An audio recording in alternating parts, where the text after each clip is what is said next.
according to a CNN writer, which I'm in Australia and even I know about CNN and yeah. But this writer was saying that if you have shared a meme of somebody that is a person of colour to get comic relief, then you are apparently racist unless you're black. Isn't that the most racist thing that you've ever heard? And they wonder why nobody goes to these places for news anymore or even opinion, because it's so ridiculous. It's sort of beneath your IQ to even cast your eyes on it. It's just crazy. And part of me is hoping that they don't actually believe it and they're doing it to get rage clicks. But if they believe what they're actually saying, what they're writing, ooh. So this person is saying that they expect people in their own life, in their own households, to police themselves, not to share a meme that accurately depicts something that they're feeling right now. How out of touch are you? Memes are for everybody. I'm in so many groups where people just make a meme out of anybody or anything and just use it to convey a feeling. And you know what? I'm going to share whatever I want that depicts the feeling. I've never actually cared if the person was black or white or purple or whatever. If it's a picture, it's a meme, and it conveys the way I feel without words, it's funny. And he goes on to talk about, I think her name is Sweet Brown, and she really was sweet. She was this lady that was earnestly trying to describe what had happened to her in a house fire and how she just got out, and, you know, ain't nobody got time for that lady. I personally loved that so much and thought she was so cute that when I saw a t-shirt that said ain't nobody got time for that, I bought it and I still wear it. This John Blake guy is saying that if you're using a black person to convey humour or get humour, that's digital blackface. Whereas people that are sane and actually have a life are thinking, what a brilliant gift it is to be able to make someone laugh. Yeah, I don't know. Sounds like someone wants attention for himself and the clown show that he writes for. So let's move on from that. I don't know why so many people are using it to create other articles about talking about it. I don't even know why I'm talking about it.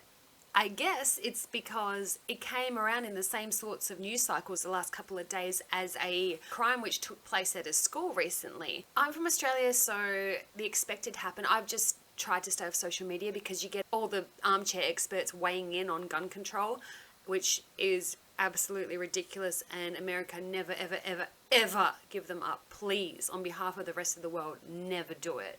I've stayed off social media because of it, but apparently the person that perpetuated this horrible crime identifies as a trans person and was a former student of the school that they came into and committed the crimes.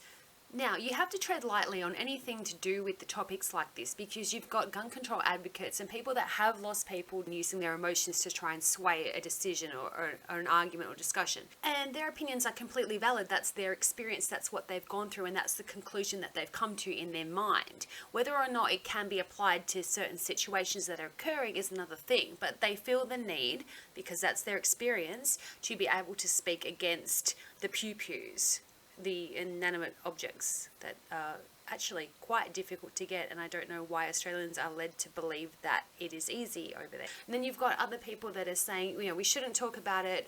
Lots of children unfortunately lost their lives in this incident, and therefore that needs to be the focus of the tragedy, which it is a focus of the tragedy. If people die, if people are taken from this world because of someone else's actions and they did not have the right to do it, yes, that should be something that we look at and we pay respects to. But unfortunately, in the news cycles and in the mainstream media and everything, it doesn't go like that. It's usually the shooter's name, or it's usually the person that did the crime if they're going to serve a particular agenda. And I don't like that that's the way it is, but it really is. And then you've got the other side of things where it's saying, well, it's a trans person and you know how I feel about this, do whatever you want, but it is part of a can do no wrong flavor of the month community. And I can't help but wonder that of all the mental health issues that one has to go through in order to transition, that this might have played into it, and that is a significant point to the shooter. I think rather than gun control and gun this and gun that, I think we should be looking at the mental health of the individuals that are perpetuating these crimes and seeing what drives them and what's going on in their life.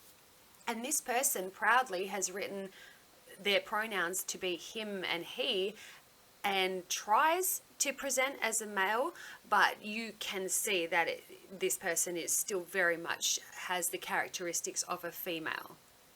So that's got to weigh on their mind. That's got to be a factor as to why they're not feeling that they fit in with the world.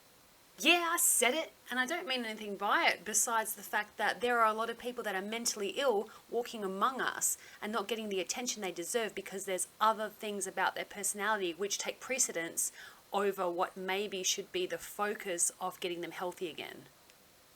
So I guess only time will tell on this situation, and whether or not the facts get released through the mainstream media about this case will be another thing altogether. But there are two things that are going on in the news cycle, and isn't it just, they're so absolutely nothing. Some bent out of shape guy's theory of something that's going on the interwebs, and then another is a gigantic tragedy that actually does need to be looked at. And the person needs to be held accountable and asked questions about their motives, and whether or not we'll hear the truth of that through these channels is another thing. Obviously, this person is now deceased this time. Because you know how these things go. They try and hold on to the name as long as possible. They conflate the name or they get it wrong so that they have time to totally erase all traces on social media of the person involved. So that's happened. We're going to be left with a lot of conjecture, and we're going to possibly have to just take their word for it.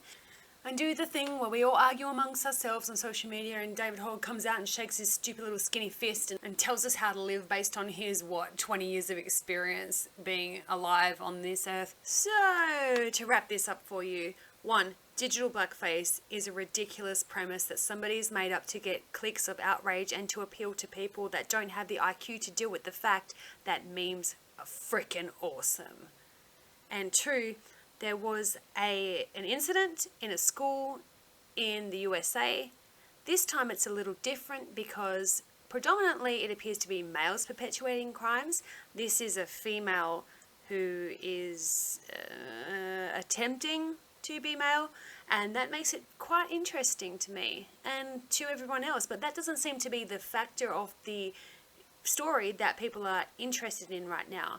Any chance to come down and make it a political discussion or argument between two sides that believe in or don't believe in gun control seems to always come to the forefront, because that is what gets the news outlets clicks and attention. So let's just not forget though that while we are thinking about this and all arguing amongst ourselves, there are families out there that are now grieving and going through something due to this tragedy, and I hope that whatever happens, they get some sort of closure to what's gone on, and that they can recover and move on in the ways that benefit them and their future.